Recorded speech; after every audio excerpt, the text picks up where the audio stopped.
بسم اللہ الرحمن الرحیم۔ حضرت عائشہ رضی اللہ تعالی عنہ کی روایت کا مفہوم ہے کہ ایک رات میں نے نبی کریم صلی اللہ علیہ وسلم کو بستر پر نہ پایا۔ میں آپ صلی اللہ علیہ وسلم کی تلاش میں نکلی تو آپ صلی اللہ علیہ وسلم مجھے جنت البقیع میں ملے۔ مجھے دیکھ کر آپ صلی اللہ علیہ وسلم ارشاد فرمانے لگے کہ عائشہ کیا تمہیں یہ خوف ہے کہ اللہ اور اس کے رسول تمہارے ساتھ ناانصافی کریں گے؟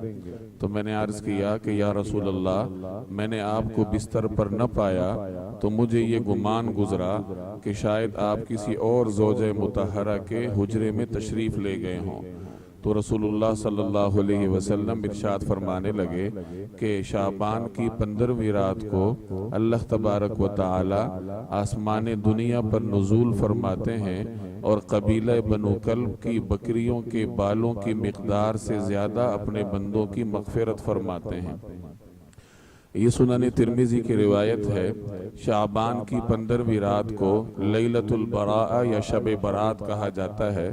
برات کا مطلب ہے چھٹکارا، چونکہ اس رات کو اللہ تبارک و تعالی اپنے بندوں کی کثیر مقدار کو جہنم سے آزاد فرماتے ہیں، اس وجہ سے اس کو شب برات یا لیلۃ البراء کہا جاتا ہے۔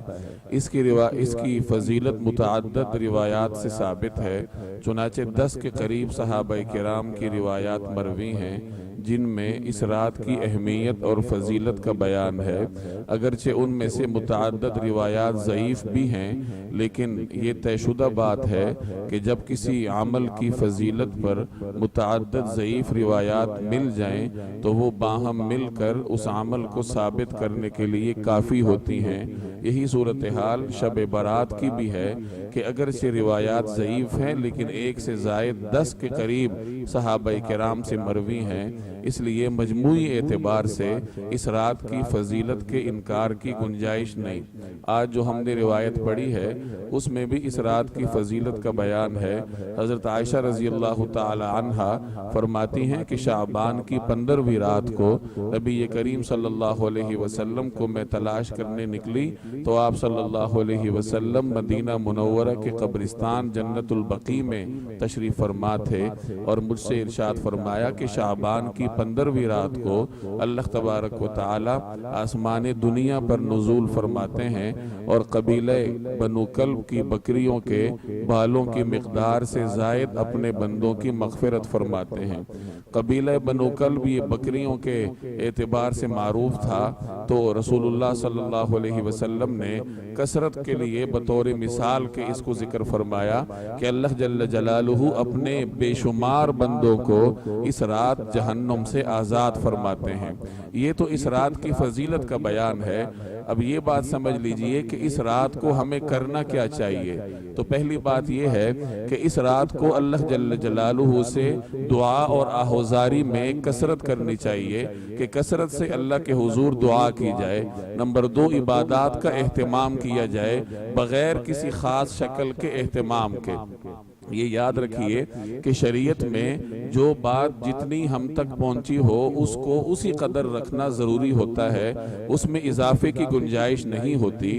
اتنی بات ثابت ہے کہ اس رات کو عبادات کا اہتمام کرنا چاہیے، لیکن عبادت کون سی ہو، کتنی ہو، کس قدر ہو، یہ چونکہ روایات سے ثابت نہیں، اس لیے کسی خاص عبادت کو لازم سمجھ کر کرنے سے گریز کرتے ہوئے اجمالی طور پر کوئی بھی عبادت کی جا سکتی ہے، نوافل پڑھے جا سکتے ہیں، تلاوت کی جا سکتی ہے، ذکر اذکار کیے جا سکتے ہیں۔ جو انسان کی طبیعت ہو اسی کے مطابق وہ اپنے آپ کو کسی خاص عبادت کا پابند سمجھے بغیر کوئی بھی عبادت کر سکتا ہے۔ اور تیسری بات یہ ہے کہ اس رات کو قبرستان جانا کیسا ہے، تو یاد رکھیے کہ پورے ذخیرہ حدیث میں یہی بات موجود ہے کہ نبی کریم صلی اللہ علیہ وسلم اپنی پوری حیات طیبہ میں صرف ایک مرتبہ شب برات کو قبرستان تشریف لے گئے تھے۔ جو روایت ہم نے آج پڑھی ہے یہ اس مضمون کی واحد روایت ہے، اس لیے قبرستان جانے کو مسنون سمجھنا یہ نامناسب ہے۔ ہاں، جتنی بات نبی کریم صلی اللہ علیہ وسلم سے ثابت ہے اسی قدر اس پہ عمل بھی کر سکتے ہیں۔ آپ صلی اللہ علیہ وسلم سے پوری حیات طیبہ میں ایک مرتبہ شب برات کو قبرستان جانا ثابت ہے، اس لیے اگر کوئی آپ صلی اللہ علیہ وسلم کی سنت پر عمل کرنا چاہے تو وہ اپنی زندگی میں ایک آدھ مرتبہ قبرستان چلا جائے تو یہ کافی ہے۔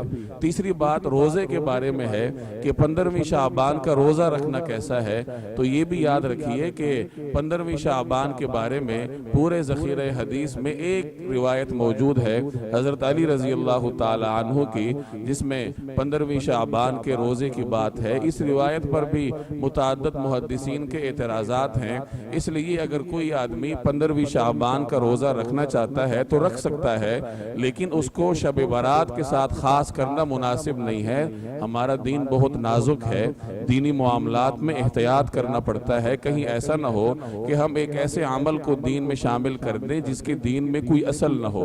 15ویں شعبان کا روزہ اس لیے رکھا جا سکتا ہے کہ شعبان کے مہینے میں نبی کریم صلی اللہ علیہ وسلم سے ویسے ہی روزے ثابت ہیں کہ آپ صلی اللہ علیہ وسلم اس مہینے میں کثرت کے ساتھ روزے رکھا کرتے تھے۔